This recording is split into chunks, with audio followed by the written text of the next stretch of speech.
Jeg har flere gange i mine videoer nævnt Nordnets månedsopsparing, så derfor vil jeg altså anbefale at tage et kig på Nordnets månedsopsparing.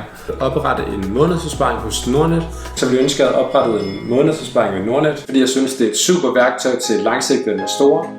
Men jeg har faktisk ikke selv brugt det indtil i dag. Derfor tænkte jeg, at i dagens video vil jeg lige tage jer med på min oprettelse af min månedsopsparing. I dag der har jeg nemlig tænkt mig at starte min egen månedsopsparing, så derfor tænkte jeg at fortælle lidt omkring, hvorfor jeg vælger at oprette en månedsopsparing, hvilke aktier jeg vælger at investere i, og gennemgå oprettelsen, så du kan gøre det samme. Så hvis du har overvejet det samme, eller bare er nysgerrig på, hvordan man gør, så se med, når jeg viser, hvordan du opretter en månedsopsparing hos Nordnet. Nordnets månedsopsparing er en automatiseret løsning af den investeringsstil, der også kendes som dollar cost averaging. Det vil sige, at i stedet for at investere lump sum, altså investere en stor pose penge på et tidspunkt, så tager du i stedet for dine investeringer og deler ud i små portioner, som du investerer løbende. Her er navnet dollar cost averaging, altså en gennemsnitlig købspris på dine aktier. Jeg vil sige, at det behøves nødvendigvis ikke at være sort eller hvidt, om du investerer lump sum eller dollar cost averaging, fordi du sidder måske ikke med en stor pose penge, som du er klar til at investere nu alligevel. Men uanset hvad, er det en rigtig god vane at få sig at sætte penge af til at investere hver måned. Så derfor kan du også bare bruge dollar cost averaging eller Nordnets månedsopsparing, hvis du bare gerne vil investere et løbende beløb hver måned, som du har sat til side i dit budget. Kort sagt er Nordnets månedsopsparing en mix af investering og opsparing, hvor du hver måned kan investere et beløb i enten ETF'er og eller investeringsforeninger. Der er 3 forskellige typer af månedsopsparinger. Den første er et aktiedepot til frie midler, hvor du kan vælge at investere i ETF'er og investeringsforeninger. Du kan også i stedet for et aktiedepot vælge at have et pensionsdepot til den type af investeringer. Den anden er det, som Nordnet kalder smarte porteføljer. Det er ikke ude endnu, men det er noget, de har arbejdet på sammen med JP Morgan, men hvor Nordnet hjælper dig med at vælge, hvad du skal investere i. De sammensætter altså din portefølje ud fra nogle algoritmer osv., som de har udviklet sammen med JP Morgan. Det er et produkt, der kommer ud i den nærmeste fremtid. Den tredje er et pensionsdepot, og modsat de 2 andre kan du her også have udenlandske fonde, men det er altså kun på pensionsdepotet, at du med månedsopsparing kan investere i udenlandske fonde. I dagens video vil vi se nærmere på løsning nummer 1, altså oprettelse af et aktiedepot til frie midler, hvor du kan investere i op til 4 forskellige ETF'er og investeringsforeninger. Inden jeg kommer til oprettelsen af min egen månedsopsparing, vil jeg lige nævne nogle af de fordele, der er ved en månedsopsparing. Fordi en månedsopsparing er super af i hvert fald 4 forskellige årsager. Den første er, at du spreder din risiko ved at investere i fonde. Det har du nok allerede set i mine andre videoer, og jeg vil især anbefale, at du ser min første video med 3 tips, som alle bør vide, inden de investerer.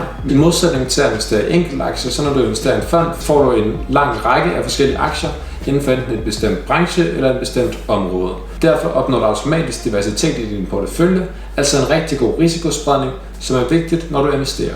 Fordel nummer 2 ved månedsopsparing er, at du bruger mindre tid. Du behøver ikke sidde og tænke over, hvornår du skal investere og prøve at time markedet, som jo i sidste ende er umuligt alligevel, fordi time in the market beats timing the market. Ved månedsopsparing kører det helt automatisk, så du sparer altså en masse tid, tænkekraft og energi på at skulle fokusere på, hvad og hvornår du skal købe hvad. Det kører bare helt af sig selv.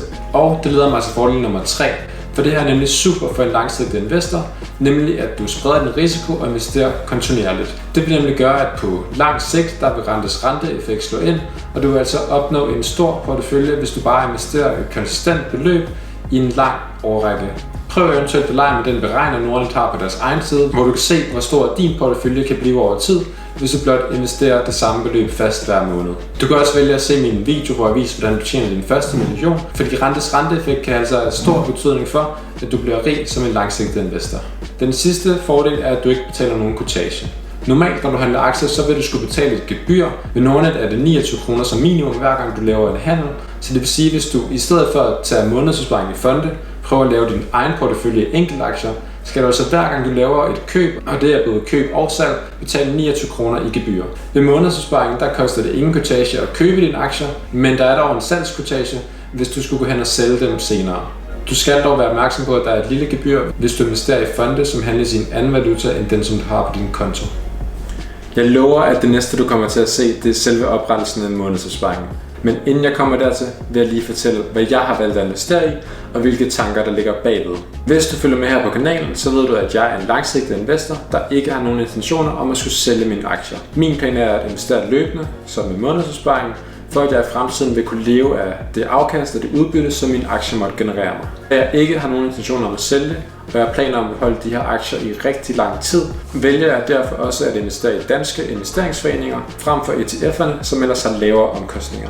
Forskellen på de danske investeringsforeninger og ETF'erne er primært, når det kommer til skat, hvor ETF'er er lagerbeskattet, og investeringsforeningerne er beskattet efter realiseringsprincippet.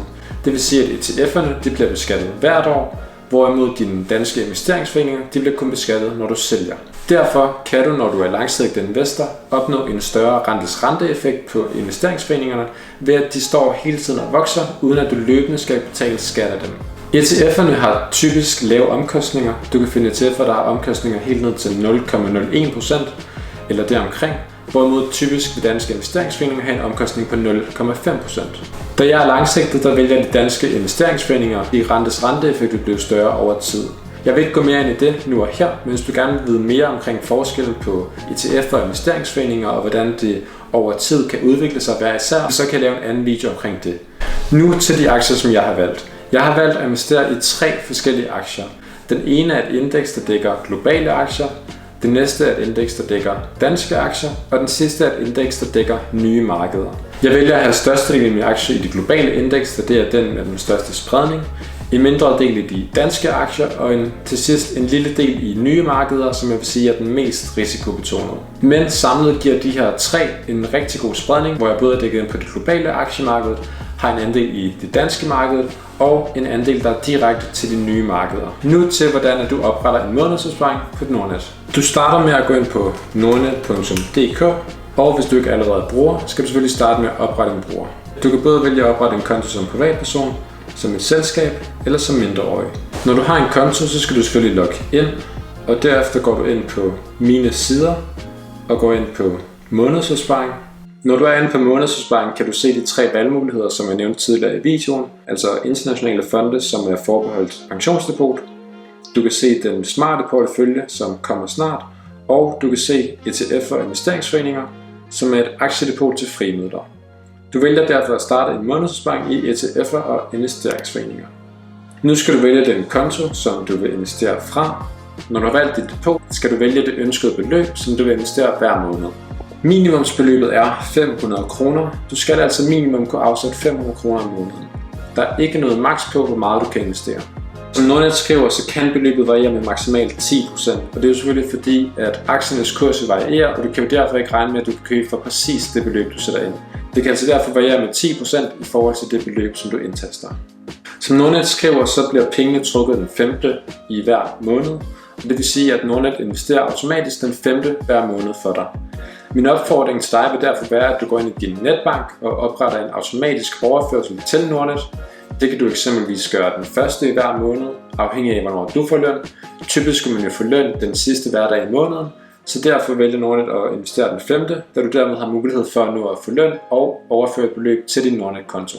Ved at du opretter en automatisk overførsel, vil det hele foregå fuldt automatisk. Du behøver derfor slet ikke tænke på at skulle overføre penge eller investere eller noget. Alt vil bare foregå helt automatisk. Derefter skal du vælge de investeringsforeninger og eller ETF'er, du vil investere i. Som sagt, der vælger jeg et globalt indeks, og jeg tager derfor den, der hedder Spar Index DJSI World KL. Jeg vil anbefale, at du undersøger grundigt, hvilke fonde du vælger. Du kan altid vælge at tage navnet, skrive det ind på Google, hvor du derefter kan gå ind på fondens egen hjemmeside og læse mere om fonden.